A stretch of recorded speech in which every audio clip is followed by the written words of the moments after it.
ইতিমধ্যে আপনারা যাকে দেখতে পেয়েছেন উনি আজকের কাঙ্ক্ষিত মালয়েশিয়ান প্রবাসী ভাই। তো ভাই বিগত 5 দিন আগে আমার সাথে কন্ট্রাক্ট করে, তো আজকে 5 দিন পর ভাই ফাইনালি বাংলাদেশে আসে। তো যে কথা সেই কাজ দেখতে পেয়েছেন, ভাইয়ের যে মালামালগুলো ছিল এগুলো সুন্দর করে নিজ দায়িত্বে সেটিং করে ফেললাম। আসসালামু আলাইকুম, সবাই কেমন আছেন? আশা করছি সবাই ভালো আছেন, আলহামদুলিল্লাহ। নতুন আরেকটি ভিডিও নিয়ে আসলাম আমি আমজাদ আপনাদের মাঝে। এই মুহূর্তে দেখতে পাচ্ছেন আমি আছি ঢাকা এয়ারপোর্টে। এখন রাত বেলা বাজে প্রায় 2টার মতো। তো আজকে আমার এক মালয়েশিয়ান প্রবাসী ভাই আসছে, উনি অলরেডি ল্যান্ড করে 2 নম্বর টার্মিনাল দিয়ে বের হয়ে গেছে, এখন আছে বাইরে ওনার বন্ধু বান্ধবের সাথে। তো যে কথা সেই কাজ চলে আসলাম মালয়েশিয়ান প্রবাসী ভাইয়ের কাছে।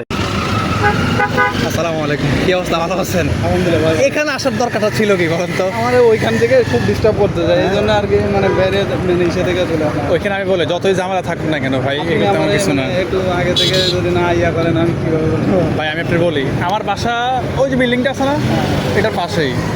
আমি কিন্তু আসছি কিন্তু অনেক দূর থেকে, আসলে যখন কথা হয়েছিল না তখনই। ইতিমধ্যে আপনারা যাকে দেখতে পেয়েছেন উনি আজকের কাঙ্ক্ষিত মালয়েশিয়ান প্রবাসী ভাই। তো ভাই বিগত 5 দিন আগে আমার সাথে কন্ট্রাক্ট করে, তো আজকে 5 দিন পর ভাই ফাইনালি বাংলাদেশে আসে। তো যে কথা সেই কাজ দেখতে পেয়েছেন, ভাইয়ের যে মালামালগুলো ছিল এগুলো সুন্দর করে নিজ দায়িত্বে সেটিং করে ফেললাম। আর ভাইয়ের অতটা বেশি মালামাল ছিল না, তো এখন ভাইয়ের আমার গাড়িতে উঠে যাচ্ছে দেখতে পারতেছেন। তো আল্লাহর নাম নিয়ে এখন রওনা হয়ে যাব ভাইয়ের গ্রামের বাড়ির উদ্দেশ্যে। তো আপনি ল্যান্ড করছেন কয়টায়?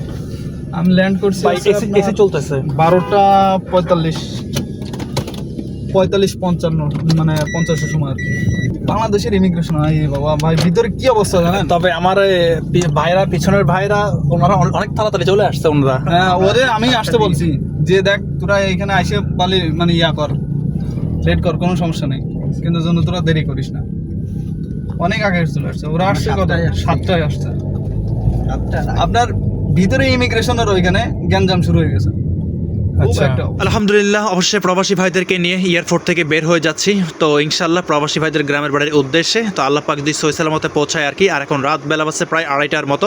তো যে কথা সেই কাজ, ঢাকা শহর পার হয়ে এখন চলে আসলাম পদ্মা সেতু টুল প্লাজার কাছে। তো এখন পদ্মা সেতু টুলটা পে করে নিজ গতিতে ছোটা শুরু করব পদ্মা সেতু ফ্লাইওভার উপর দিয়ে। আর রাতের দৃশ্যটা সত্যি অসাধারণ লাগতেছে, সেটা না দেখলে আপনারা বিশ্বাস করতে পারবেন না। আলহামদুলিল্লাহ, অবশ্যই আমার সে কাঙ্ক্ষিত মালয়েশিয়ান প্রবাসী ভাইকে নিয়ে তো রওনা হয়ে গেলাম তার গ্রামের বাড়ির উদ্দেশ্যে। তার গ্রামের বাড়ি হচ্ছে নড়াইল।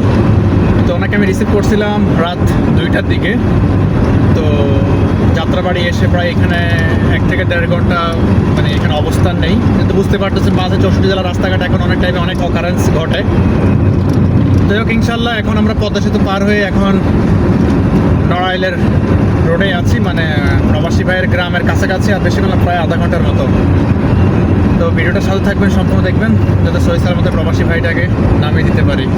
তো আমি ভিডিওর মাঝখান দিয়ে একটা কথা বলতে চাই, সকল প্রবাসী ভাইদের দৃষ্টি আকর্ষণ করতে চাই। আমি প্রতিনিয়ত আমার প্রতিটা ভিডিওর মধ্যে আপনাদেরকে বলে থাকি যে আপনারা যারা আমার সাথে যোগাযোগ করতে চান অবশ্যই আমাকে ইনবক্সে, মেসেঞ্জারে ভয়েস SMS করবেন, কিন্তু ভয়েস SMS ছাড়া আপনি আমাকে লিখিত মেসেজ দিবেন না। যদি লিখিত মেসেজ দেন তাহলে আপনারা সহজে রিপ্লাই পাবেন না। কারণ ভাই, যেহেতু আমি কন্টিনিউ ড্রাইভ করি আর আমার সাথে কন্টিনিউ যাত্রী থাকে ড্রাইভ করা অবস্থায়, কারণ মেসেজ পড়তে, আনসার দিতে এটা আমার জন্য অনেক প্রবলেম হয়ে যায়। আর যদি আপনারা আমাকে ভয়েস SMS করেন আপনাদের পরিচয় দিয়ে, তারপর আমি আপনাদেরকে সাথে সাথে রিপ্লাই দেওয়ার চেষ্টা করবো ইনশাল্লাহ। তো অবশ্যই চলে আসলাম প্রবাসী ভাইয়ের গ্রামের বাড়ির কাছাকাছি। তো আলহামদুলিল্লাহ, অবশ্যই সেই কাঙ্ক্ষিত প্রবাসী ভাইকে নিয়ে চলে আসলাম তার গ্রামের বাড়িতে। তো অবশ্যই এখন প্রবাসী ভাই আমার গাড়ি থেকে নেমে যাচ্ছে, দেখতে পারতেছেন।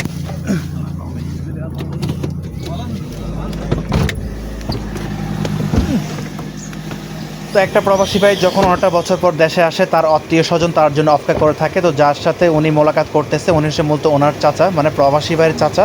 তো দেখতে পারতেছেন। তো অবশ্যই সেই ভাইয়ের যে মালামালগুলো ছিল এগুলো এখন নিজ দায়িত্বে নামিয়ে দিব। তো আল্লাহ পাকের কাছে লাখো কোটি শুকরিয়া, সে ঢাকা এয়ারপোর্ট থেকে মালয়েশিয়ান প্রবাসী ভাইকে নামিয়ে দিলাম তার গ্রামের বাড়িতে। অবশ্যই সে প্রবাসী ভাইয়ের কিছু কথা। আলহামদুলিল্লাহ, অবশ্যই আমার সেই কাঙ্ক্ষিত মালয়েশিয়ান প্রবাসী ভাইকে নিয়ে চলে আসলাম তার গ্রামের বাড়ি নড়াইল লোহাগাড়া।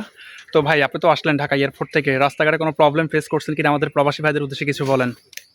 আলহামদুলিল্লাহ, ঢাকা থেকে খুব সুন্দরভাবে আমার গ্রামের বাড়ি চলে আসলাম, কোনো সমস্যা নেই। আপনারা নিঃসন্দেহে আমজাদ ভাইয়ের গাড়িতে আসতে পারেন, কোনো সমস্যা নেই। তো যাই হোক, ইনশাল্লাহ। তো প্রবাসী ভাই কি বলছে ইতিমধ্যে শুনতে পেয়েছেন। তো আজকে ভিডিওটা এই পর্যন্তই। যদি ভালো লাগে অবশ্যই শেয়ার করে দিবেন আর পেজটি ফলো করে দিবেন, যাতে সবার আগে ভিডিও চলে যায় আপনার কাছে। আর যারা ইউটিউব থেকে দেখছেন অবশ্যই চ্যানেলটি সাবস্ক্রাইব করে দিবেন। সকল ভালো থাকবেন, আসসালামু আলাইকুম। ভাই ঠিক আছে ভাই, আপনাদের বাড়ি বন্ধু না, সমস্যা নাই। ভালো আছেন কাকি?